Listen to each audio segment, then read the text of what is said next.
Welcome, Whitney. First, I want to thank you for being here, for agreeing to spend time with me today. I know you're busy, and it's the middle of the day as we're recording this. So let me kind of set the scene. So Whitney is here with me. She has been a client in our 12-week Metabolic Resuscitation System coaching program. And she was actually our last scholarship winner. So she was the full scholarship winner, which I was really excited to share that with her. So we recorded that and talked when she won the scholarship. But she jumped into our 12-week program. She had goals that I'll let her tell you about. And she had a variety of reasons that she wanted to do this for herself too. And she jumped in, used the tools, and has made a lot of progress and has had some, I have been party to witnessing what she's done. And it's been really exciting to watch you grow and watch all of the things that have come from this for you, Whitney. But I invited her here today, not only because she's completed that 12 weeks and I wanted her to share her experience, but I think Whitney has a unique perspective. She comes to us having been someone who's gone through the program, but also as someone who is a therapist. And so she's got this unique perspective to share with us on how that experience was going through the program, but then sort of this added layer of insight as a therapist. And so that's what I'd like for us to get into just a little bit today. But before we get started, so Whitney, I would love for you to kind of introduce yourself, share a little bit about who you are, whatever you want to share about your family life, that kind of thing. Because I know mom is a big part of who she is too. And then tell us a little bit about like where you were before, kind of, what you were struggling with. What were your goals before you started the MRS program, and why did you apply for the scholarship? Yeah, well, thanks for having me.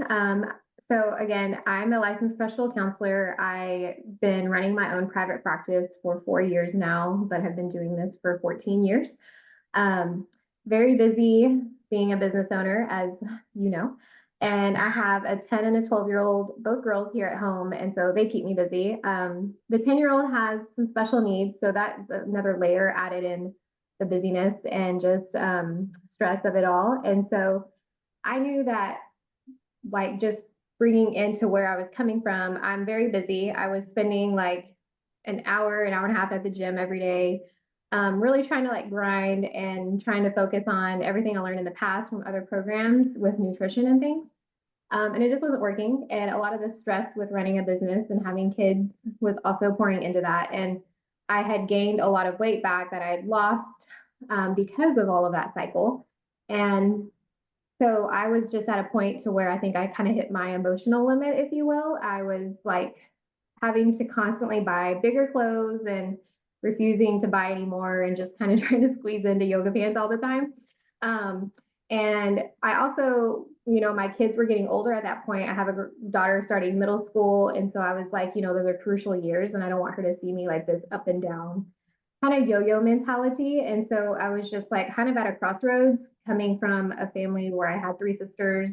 We didn't really have nutritional things set in front of us, but there were a lot of things from that time in my life, like baggage, if you will, that I carried and had this body image issue of looking back now at those pictures. I'm like, definitely wasn't fat, but you think that. And so I just have those things that I've carried into my life that I was like, okay, I've got to you kind of come to that draw a line in the sand point of I have to figure it out, but I don't know how. And so you kind of like you pray about it, right? I have faith. And so I'm like, I just need you to show me like what to do because everything I'm doing is like would work for like short term, like okay, kind of maybe, or you're just having to really bust your butt.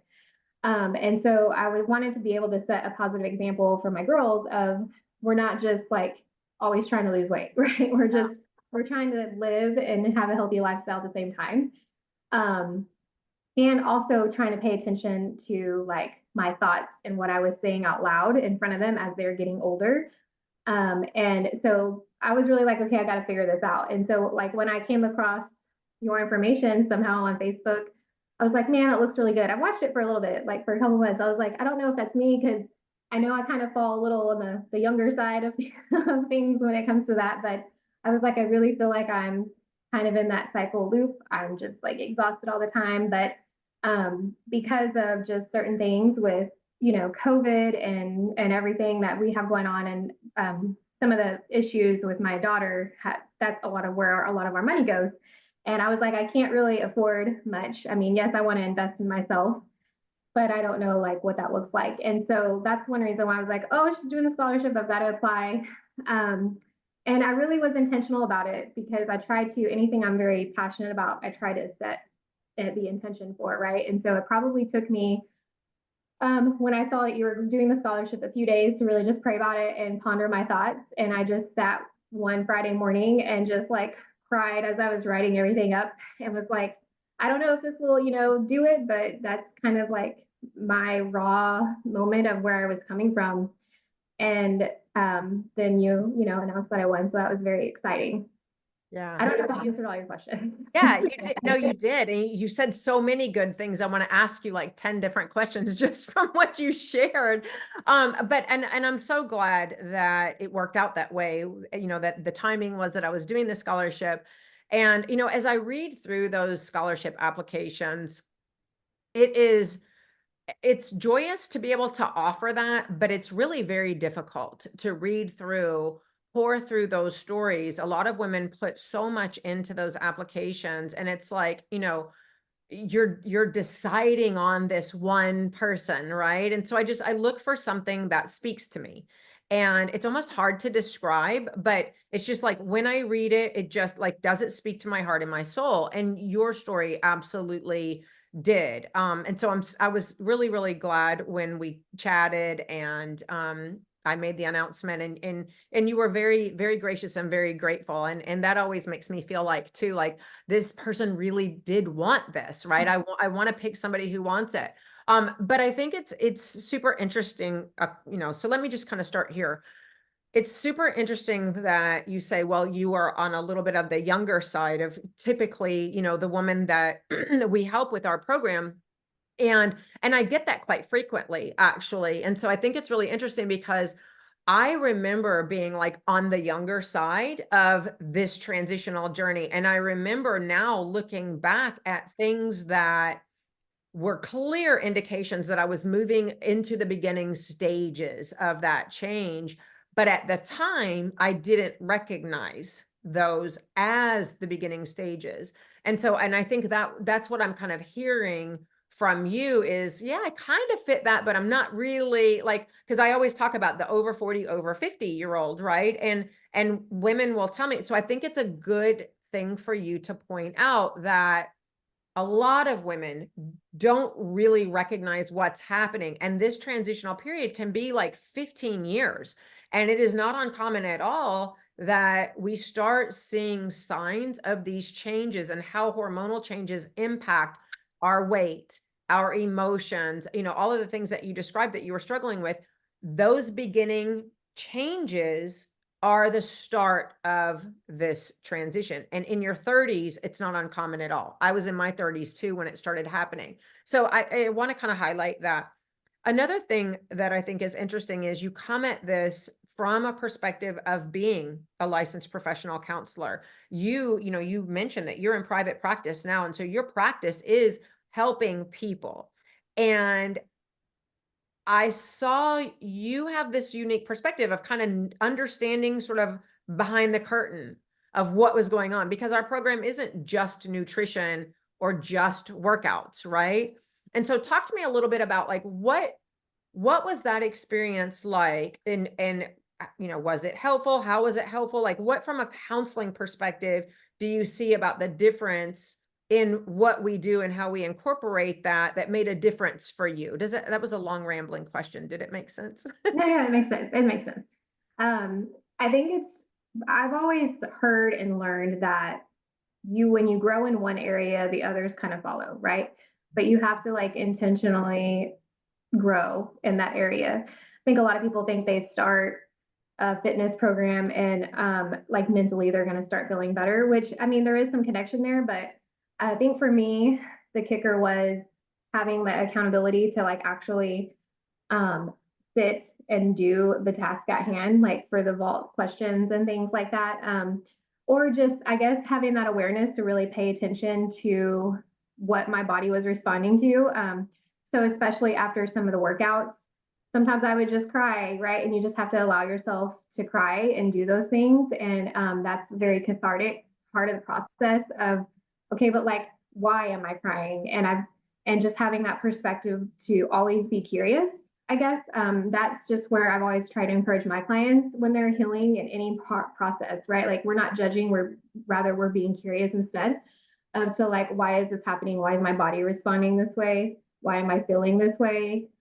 Because that can go for either direction, right? Sometimes it may not be a food reaction. It's really just an emotional reaction that we're bloated. And so I think marrying the two has really been really cool in this program. And for me to be able to see how other people process that is really cool in this setting where we're all doing the same thing Yeah. versus just a client, coming to me for emotional healing, if you will.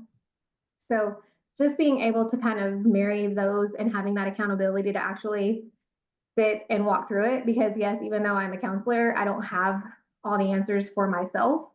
Nor do I take the time necessarily to do those things myself, like I should. So having that point to where it's like, here's this, you can do it. And I'm like, okay, this is part of this process, so I'm going to do it. Yeah, I love that you pointed that out because, oftentimes part of the, I think the struggle for us as, educated women, we're successful in so many ways in life. Part of the struggle is thinking that we shouldn't need the help, right? Well, I should be able to figure this out, or I should be able, or in your case, and I've had other counselors and therapists and doctors and, who have been part of this program as our clients. And that idea that, well, I should be able to help myself. I help other people. I shouldn't need this help. And it's just not the case. Like having the accountability, like you said, having a guide be there with you when I'm capable, fully capable of being a guide to someone else. And that's definitely your experience, right? This is what you do in life. But having a guide to help you walk through that process is just different. We can't do that for ourselves. And I say that all the time to people, like coaches need coaches. I have a coach. Therapists need therapists. Doctors need doctors. We would, if a physician said, well, I'm a cardiac surgeon, so I shouldn't have to go to another cardiac surgeon if I'm having a heart issue. It's crazy. They can't operate on themselves. And we know how ridiculous that sounds, right? When we say it out loud, but somehow outside of that kind of a realm of, physician and surgeon, we think, oh, well, I'm a teacher. I shouldn't need somebody to teach me. I'm a counselor. I shouldn't need somebody to counsel me. As if that's a personal failure if we did need that kind of guidance. And so I think it's interesting. And I saw you lean into that process. Is there something, it looked like you wanted to say something else? Well, it just kind of sparked a thought of also being on that other side of wanting people to succeed and wanting people to, get better and heal. And so I knew that for me, when I meet with somebody, like it's not just a transaction, it's like I really want this for you. And it kind of is a little frustrating when they're not putting forth the effort themselves, it's like you have to do the work. And so I knew that going into it, how can I be the client that I would want for myself? And I think having that perspective too, because a lot of people that don't work in this, helping industry don't really see that side of it. And so they kind of start it, not no, fault to theirs, but they just don't realize that they're not really putting the effort in. Yeah, that is such an important and valid point because it is difficult to be in this position to provide the tools for someone, like you said, and you want it so badly. Like I want every single client to succeed so badly, but I'll tell people like I can't, if I could do it for you, I would do it. Like I would do it in a heartbeat for you because we do want them. And I think you're right. You really hit the nail on the head when you say if someone does a different kind of work in a different line of work, they may not make that connection of how badly, we want you to succeed. And then, but we can't do the work for you. And if you're not putting forward the effort, so coming in with that mindset, I think was really key for you to come in with the mindset of like, I want to be the client that I want for myself. And you absolutely have been that. You have been a dream client. And it doesn't mean, for everybody listening to this, it doesn't mean that Whitney has been perfect. I mean, and she'll be the first to tell you. And we don't expect anybody to be perfect. It's like, be coachable, right? Be someone who wants to learn, be someone who can take the direction, because this journey, much like the journey that you help people with, when you're talking about a physical journey, that the body and the body chemistry is, to some extent, there are patterns, right? But we can't outline exactly how a body is going to respond. And then, on an emotional journey, so you're combining a physical journey, you're combining that with an emotional journey, a psychological journey. There are just so many variables, right? And so it's about making progress, not being perfect, but making progress and being open to, like, what is it that I can learn? I love how you put it earlier, being curious. Like, you always had that curiosity of like, okay, so if I do this and when I did this, here's what I could learn from that, and kind of looking to like, what can I glean from this always? And what does that mean? That self-reflection has been super helpful, I think, as I've watched you make progress on the journey. So talk a little bit, if you don't mind, like talk a little bit about like specifically what kinds of things. Was there a certain component? Was there a certain activity? Was there something that you would point to that you felt like was super helpful for you or made a difference for you, or anything that you could, like looking back, you'd latch on and go, okay, so this thing stuck out to me as like really helpful? So for sure, like on the more concrete side, I would say like the measuring of the food, right? Like there's the going by the portions. That's my jam. Like Yeah. I hate measuring food. I've always hated it. And just that part, just because I am so busy, that's like, okay, that can totally realize what the portion is, and very visual. And so I'm like, okay, I got that. And so I think that is something that I can stick with. And then also kind of on the more abstract side, just going through each week and being aware of stressors. I know that's in like the weekly check-ins and things. And I don't know how many people, like sit and take that seriously or not, because that can be hard to do each week. But I think just sitting down and really like paying attention to like, what exactly did I do this week? Or, when reflecting that was really helpful for me, because all of the questions and like for the emotional piece were really, really good. But that's just one thing I think people could just take like 15 minutes out of their week to reflect on that last week, to say, because stress, I think, plays such a huge role in anything. And so just to kind of say like, what could I do different this week? And how can I, like, I'm a huge proponent of, this is your circle of control and you can only operate within that. And so just kind of having that as a measurement each week and really being intentional on that. Yeah, yeah, I love that. And you're so right. So, one of the things, Whitney's talking about, that, you're held accountable for doing a weekly check-in, and it's different for different people and at different stages of the program. That adjusts, it's individualized. But for the most part, in general, you do a weekly check-in that you're held accountable for. And it has physical, like quantitative kinds of checks that you have to do, but it also has this qualitative side to it. It's an emotional check-in, it's a stress check-in, it's, all of these things. And really what you've pointed to is ideal. It is as much as reporting to us so that we can monitor and make adjustments as needed. It is teaching you to do that check-in with yourself. That I do hope that you take that with you, that every client takes that with them, that time to, it doesn't have to be super involved. It doesn't have to take a lot of time, but that opportunity to say, okay, like, let me check in with myself on in these particular areas. And what reflecting, like you said, like, what action did I take that really worked pretty well for me this week and led to X, Y, and Z, whatever that might be. in what area did maybe I didn't do the best for myself?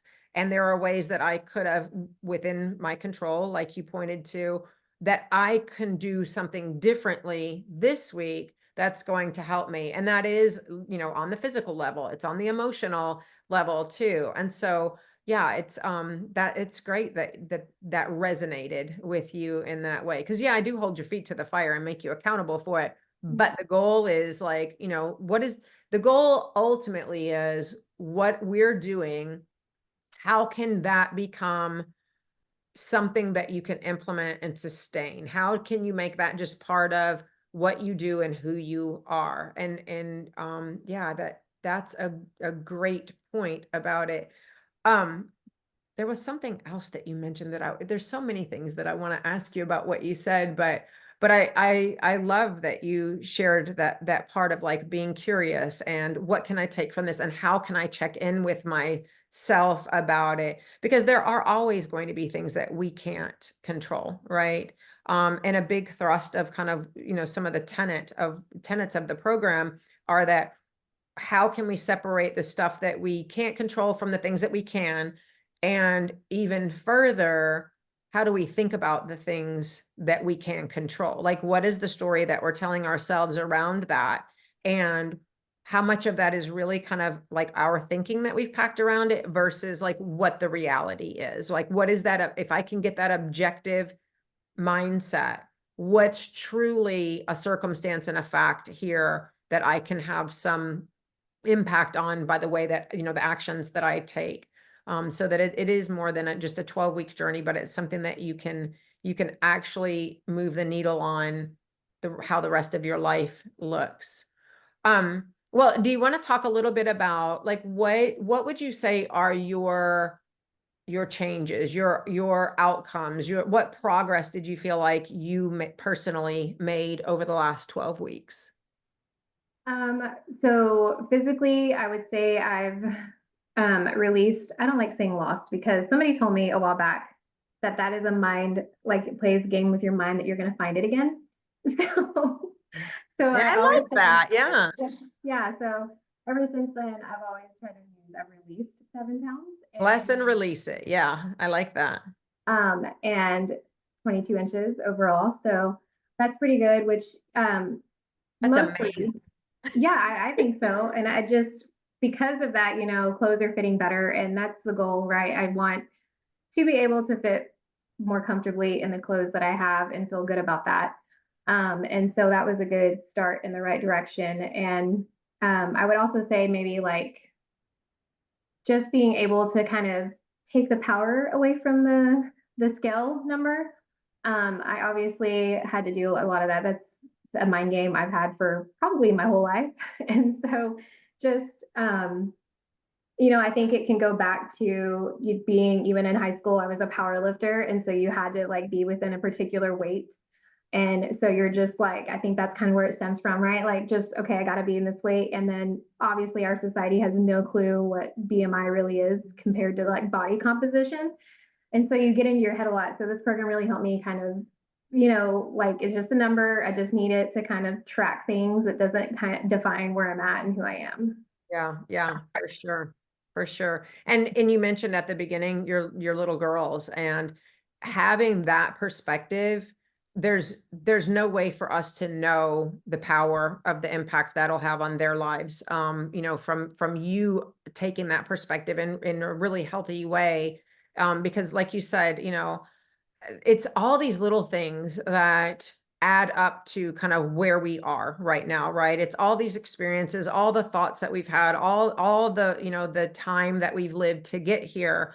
And what you're doing now is helping to create that time and all those experiences for two little girls who are going to grow up and be grown women who take all of that with them into who their identity is too. And so many of the women who go through this program say things like, I have high school age daughters, or I have daughters in college, and I wish I would have embarked on this healthy journey when my girls were younger, because even though I've tried, I know that I've, focused too much on the scale, or I've talked, negatively about my body over the years, or I've hidden my body in the summertime and they wanted me to swim with the, those kinds of things. And so I think it's really amazing that you've, adopted that attitude now that you want to be the best role model that you can. It's going to definitely make a powerful impact on an impression on their lives. So kudos to you, Mom. I think that's awesome. What kind of winding up here, what would you say to someone who's out there like you, who, is kind of at your emotional wits end, if you will, not really comfortable in the clothes, not really knowing what it is that I need to do, because you're not somebody who didn't know how to eat healthy. You're not someone who had like no base foundational level of understanding about weightlifting and fitness. I mean, you and your husband worked out together. You were hitting the gym. Well, so what would you say to someone who's like sitting there thinking like, I know how to do this. I'm just frustrated. It's not working. I'm kind of at a loss for the next move. What would you say to them if they're watching, listening to the podcast, watching on social media, and they're contemplating, thinking, well, maybe I don't need to do this because I just need to like be better about how I eat or something? I would say you don't know what you don't know. And um, you clearly like this program would be like the last program, I guess, if I would say like that you would have to like put yourself through, and then it's a lifestyle because um I thought I knew, right? Like I was doing all of the things, but like you had mentioned before, like your body just changes and sometimes you have to reset your metabolism and do things differently than what you were doing. And I kept telling myself like doing the same thing over and over again is insanity, right? That's the definition. And even if it's the right thing, I'm eating the right things and doing the right things. It's just so I think really listening to your body and like taking a chance, I guess, on yourself. Because I know it can be exhausting thinking, oh, it's just like another, another thing that I have to do, but it's definitely a totally different experience. And I think knowing that you don't have all the answers, right? Like it's clearly not working. And so I guess just trusting the process and knowing, okay, if I see the results and if I can just say yes to myself this like one last time, um, that's where I feel like you just have to surrender. Yeah, yeah, I love that. Yes to yourself this one last time, and then really, leaning in and using the tools, like you said, putting forth, being that person that you would want to help, right? And being that for yourself, because time and time again, it is so much, the results are so much about what you're willing to put into it for yourself. And you definitely have done that over the last 12 weeks. And it's been a joy to work with you. And I'm sad to see your 12 weeks end, but I'm really, really happy for you. And too, that we'll be in touch, and it's not the end for us either. And I thank you so much for sharing your experience with everybody too. I think sometimes we don't realize the power that we have to help other people with sharing our stories. And so I really appreciate you doing that and being open to share yours. And I'm certain that somebody out there listening is going, that sounds just like what I feel and what I want. And um, you'll never hear from them, but let me assure you, I hear from people all the time who say, I listened to that woman on this episode, or I saw this woman you interviewed on social media, and that was just the last straw for me. I picked up the phone and called you, and it means the world to know, and I want you to know that it's just so powerful to help other people. I think it's really truly part of what we're here for and why this whole thing is going on, right? This whole thing we call life. So thank Yeah, you so much. I appreciate the time you've spent with me. been a pleasure. Talk to you later. Okay, Bye, bye. Whitney.